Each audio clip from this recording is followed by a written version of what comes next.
Donald Trump's economic advisor, Larry Kudlow, returned to his old stomping grounds yesterday of CNBC. And during an interview on CNBC, Larry Kudlow said that there's no second wave of coronavirus. No, totally not going to happen. Absolutely not going to happen. We are, however, as he said, we're going to have some hot spots. So, you know what? Suck it up. That's what happens. Deal with it, live with it, and move on with your lives. I'm Larry Kudlow, and I'm wearing the ugliest suit you've ever seen. He didn't add the last part, but I did because I saw the clip. And it was god-awful. Not just the suit, but the horrific things that Larry Kudlow was saying.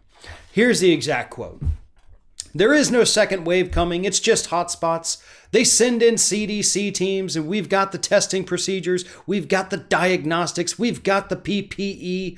And so I really think it's a pretty good situation. We're going to have hotspots, no question. We just have to live with that. Here's what's interesting, dude. We don't. We actually don't. We could prevent those things from happening. But in order to do that, we have to do the one thing that you're not willing to do.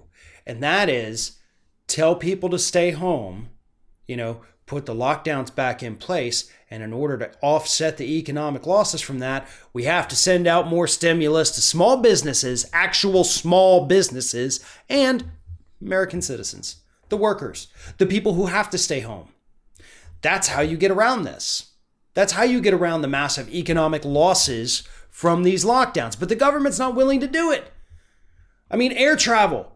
People are still and have still been flying on airplanes every single day of the pandemic. Airlines are still pulling in money. They just weren't pulling in enough, so they got billions in bailouts. American citizens, on the other hand, some of them went months without paychecks. Some of them still don't have paychecks. More than 40 million have already lost their jobs. Where's their billions? You gave them a one-time check of $1,200 and expected that to last them through this. So no wonder people were chomping at the bit to actually get back to work, even though polls showed 86% of people throughout the country were not in favor of lifting the lockdowns yet.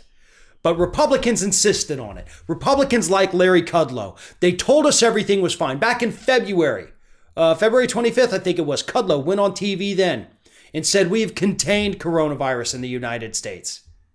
That's what he said on February 25th. We've contained it. We've contained it. It's not going to break out. We'll be lucky if we hit, 30,000 cases because we're so dang good at it. Oops, right? Oops. Or is that a case of we just have to live with it? But we don't. We really don't have to live with this. If we had even the slightest bit of competence in our federal leaders, or for most of us, in our state leaders, we wouldn't have to live with this. We would be on the same trajectory as those other countries across the globe who are safely reopening, or the countries who say, guess what? We've beat it. We beat it. And life is going back to normal. And now they're the ones who are having to institute travel bans against American citizens because our leadership is so incompetent and so corrupted and so downright stupid. And yeah, I'm talking to you, Larry Kudlow, that all you see is dollars and cents. You see this economy tanking, and instead of thinking maybe we should help out the workers, your first response is maybe we should sacrifice the workers so that the GDP looks a little bit better on paper.